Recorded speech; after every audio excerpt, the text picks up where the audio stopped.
하나님이 참으로 이스라엘 중 마음이 청결한 자에게 선을 행하시나 나는 거의 넘어질 뻔하였고 나의 걸음이 미끄러질 뻔하였으니 이는 내가 악인의 형통함을 보고 오만한 자의 질투하였음이로다. 그들의 형통함, 그들의 평안함, 이 악인들이 형통한 것을 보고 그는 실족할 뻔했다고 말합니다. 거의 넘어질 뻔하고 미끄러질 뻔했다고 말합니다. 신앙을 떠날 뻔했다는 것이죠. 믿음을 버릴 뻔했다는 그런 고백이나 마찬가지입니다. 그래서 그는 우리가 던지는 이 질문에 우리가 분명하게 동의할 수 있어야 합니다. 과연 그게 형통이냐는 것이죠. 어떤 게 형통이냐는 것입니다. 신앙 안에서 우리가 누리고 추구하는 형통은 어떤 것이냐는 것이죠. 우리는 뭐 잘 아는 대로 요셉이 형통했다고 창세기에 기록할 때마다 갈등을 겪게 됩니다. 과연 노예로 팔려가는 것이 형통한 것인가? 정말 죽을 힘을 다해서 주인을 섬겼는데 오해받고 감옥 가는 게 형통한 것인가? 우리는 이제 창세기를 다 읽었기 때문에 요셉은 형통하다고 믿습니다. 그러나 그 형통이라고 우리가 받아들일 수 있는 과정은 어떤 과정입니까? 도저히 형통과는 거리가 멀지 않습니까? 그래서 우리는 성경이 말하는 형통에 대해서 늘 깨어 있어야 합니다. 아니면 세상이 말하는 형통 속으로 급속히 빨려 들어가기 때문이죠. 마치 블랙홀에 빨려 들어가듯이 우리의 삶 존재 전체가 그렇게 빨려 들어가는 것을 경험하게 됩니다. 세상이 붙들고자 하는 형통이 아니라 우리가 이미 붙들고 있는 이 형통을 우리는 굳게 붙들고 가는 그런 믿음의 경주라는 것입니다. 자, 주님께서 그 형통을 거부하는 것을 보게 됩니다. 돌이 떡이 되는 게 형통 아닙니까? 근데 그 형통을 하는 것을 보는 것이죠. 여러분, 높은 데서 뛰어내리는 걸 누가 안전하게 받아주는 게 형통 아닙니까? 근데 그걸 거절합니다. 세상의 모든 영화, 영광, 이 모든 물질적인 번영, 이걸 그냥 한 아름 가득히 우리에게 안겨주겠다는데 거절합니다. 그렇습니다. 우리는 악인의 꾀를 쫓지 아니하고 죄인의 길에 서지 아니하고 오만한 자의 자리에 앉지 않는 형통을 추구하고 있는 것이죠. 여러분, 이 길을, 우리가 형통한 길이 세상이 말하는 형통을 쫓아가기 위해서 하나님께 그 형통을 구하면 우리가 말하는 소위 번영신학의 길로 가게 되는 것이죠. 그러나 우리가 추구하는 하나님은 그게 아닙니다. 우리는 아버지를 바꾸는 존재가 아니에요. 우리 아버지가 볼품이 없어서 좀 괜찮은 아버지, 재벌 아버지, 대통령 아버지를 달라고 기도하는 게 아니잖아요. 우리는 그냥 내한테 아버지가 계신 그 아버지를 그냥 사랑할 뿐이에요. 저는 여러분들이 도깨비 방맹이를 든 아버지를 꿈꾸지 않게 되기를 바랍니다. 이게 우리가 참 현실적인 신앙에서 갈등이에요. 그래서 왜 우리는 이렇게 힘든 일이 많냐? 왜 욥기와 같은 일이 일어나냐? 고통을 주시는 하나님, 왜 이렇게 고통스럽게 만드나? 그걸 설명하려고 하면 사실 힘든 일이에요. 왜 나를 이렇게 고통스럽게 만듭니까? 사실 그 질문에는 똑바로 대답 안 됩니다. 우리가 납득할 만한 답을 구해가지고는 해결이 안 됩니다. 하나님이 말씀하시는 길 가운데서 우리가 답을 얻어야지, 우리가 원하는 답을 거기에서 찾으려고 하기 때문에 늘 이 신앙을 갈등으로 경험하게 되는 것이죠. 믿음의 길은 고통을 있는 그대로 인정하는 길이에요. 있는 것이죠. 뭐. 유대인 랍비 중에서 헤럴드 쿠시너라는 사람이 쓴 책이 있습니다. 왜 나쁜 일이 우리한테 일어나냐? Why bad things happen to good people? 왜 좋은 사람들에게 이렇게 안 좋은 일이 일어납니까?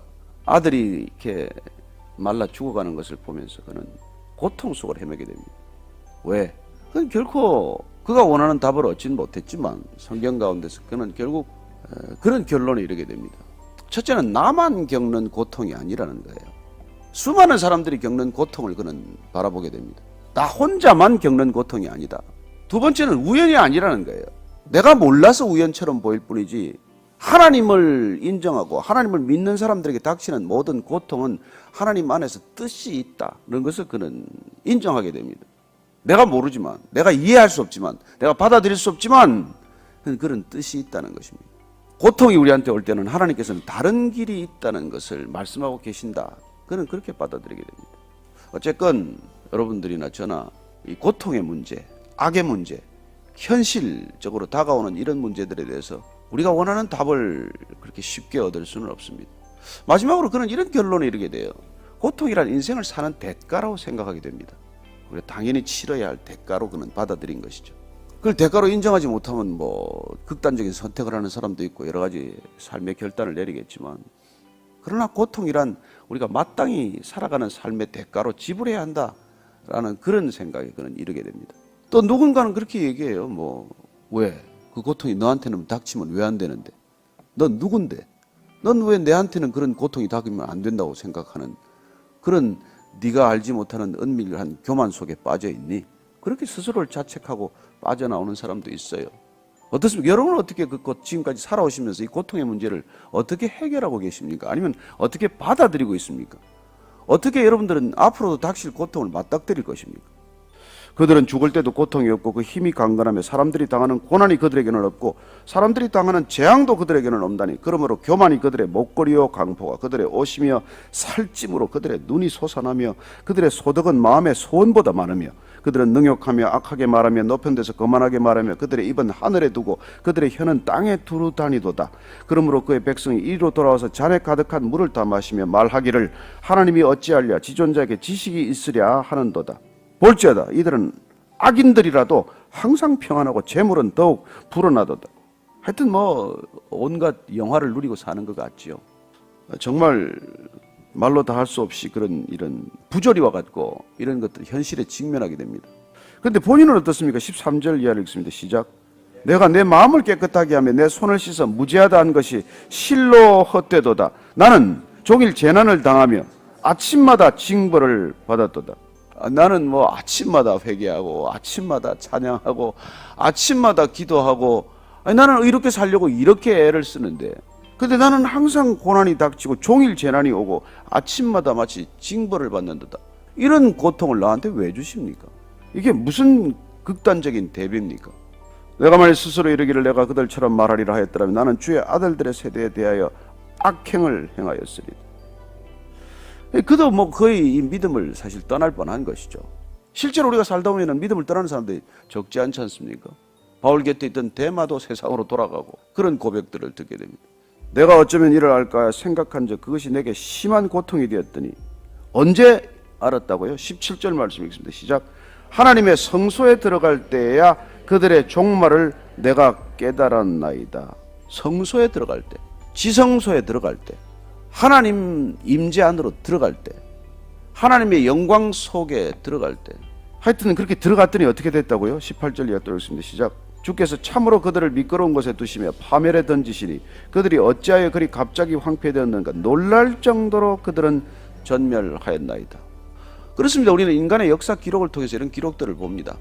권불 10년이라는 말도 있고 그 막강한 로마 제국도 500년을 버티지 못했습니다. 인간이 기록하는 인간의 스토리도 그런 얘기들을 기록하지만 그러나 당대에 그런 결과를 못 보는 사람들이 얼마나 많습니까? 주여 사람이 깬 후에는 꿈을 무시함 같이 주께서 깨신 후에는 그들의 형상을 멸시하리이다. 내 마음이 산란하며 내 양심이 찔렀나이다. 그는 주님 안에서 하나님의 임재 안에서 답을 얻긴 얻었지만 그러나 그 답이 우리 모두의 답이 될 수는 없는 것입니다. 그는 그렇게 임재 가운데 들어갔고 주의 성소에서 결국은 저들이 멸망한다는 것, 파멸한다는 것을 깨달았다고 할지라도 저와 여러분들의 믿음이 되는 데는 또 많은 시간이 걸릴지 몰라요. 근데 그가 깨달은 건 뭡니까? 선과 악에서 그는 벗어난 거예요. 내가 이같이 우매무지함으로 주 앞에 짐승이 오나 내가 항상 주와 함께하니 주께서 내 오른손을 붙드셨나이다. 그는 주의 임재 앞에, 거룩한 임재 앞에서 내가 짐승이라는 걸 깨달은 거예요. 여러분, 악이 해석되지 않는 까닭은 내가 선이기 때문에 그래요. 성경은 그걸 죄라고 말합니다. 그래서 내가 내 선의 기준에서 이 세상을 보니까 세상이 온통 악한 거예요. 그래서 그 악의 형통함이 못 견디는 거예요. 그리고 정작 그 악의 형통을 못 견디는 까닭은 악의 형통함이 나 자신에게도 형통함의 기준으로 이미 들어와 있기 때문에 그래요. 그건 형통이 아니다. 그건 지금 망하고 있는 길이다. 이게 안 보이잖아요. 돼지가 살찌고 있는 건 저건 지금 망하고 있는 길이다. 왜 안 보여서 그런 거 아닙니까? 돼지가 멱을 딸 때야 그때야 비로소 하는 거 아니에요. 아, 저렇게 돼지 살을 찌운 게 저게 제삿날 제사 올라가기 위해서 간 거구나. 근데 그 돼지가 살찌는 걸 매일 부러워했으면 그 바보 같은 일 아니에요. 매일 돼지가 살찌는 걸 부러워하고 나는 왜 안 먹이나? 나는 왜 사료를 안 주나? 고급 사료를 왜 안 주나? 나는 왜 풀만 먹이나? 그런 불만을 털어놓았다면 얼마나 어리석겠습니까? 우매무지하다는 거예요. 내가 진짜 우매무지했구나. 내가 짐승이구나. 똑같구나. 나도 살찐 돼지가 되는 게 꿈이었구나. 그러나 내가 주님 손을 붙들었더니 그게 깨달아지는 것이죠. 주의 교훈으로 나를 인도하시고 후에는 영광으로 나를 영접하시리니 하늘에서는 주 외에 누가 내게 있으리요 땅에서는 주밖에 내가 사모할 리 없나이다. 정신 차린 거예요 이제. 이거 내가 세상의 형통을 그걸 형통이라고 부러워했구나. 그래서 26절 이하를 읽습니다. 시작. 내 육체와 마음은 쇠약하나 하나님은 내 마음의 반석이시요 영원한 번개시라. 무릇 주를 멀리하는 자는 망하리니 음녀같이 주를 떠난 자를 주께서 다 멸하셨나이다. 하나님께 가까이 함이 내게 복이라. 내가 주 여호와를 나의 피난처로 삼아 주의 모든 행적을 전파하리이다. 아멘. 주님을 가까이 하는 것, 하나님 가까이 있는 것, 하나님을 아버지라고 부르는 것, 날마다 하나님을 기억하는 것, 이게 복이다. 그냥 이게 복이에요. 그냥 이게 복이에요.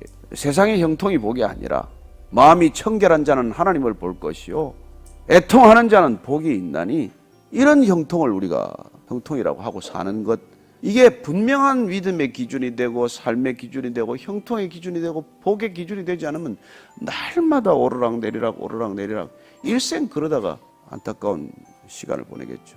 그래서 늘 돼지의 형통함을 부러워하는, 그러나 정작 돼지도 되지 못한 슬픈 돼지의 이 얘기, 이게 이렇게 인생을 끝마칠 수가 있다는 것이죠.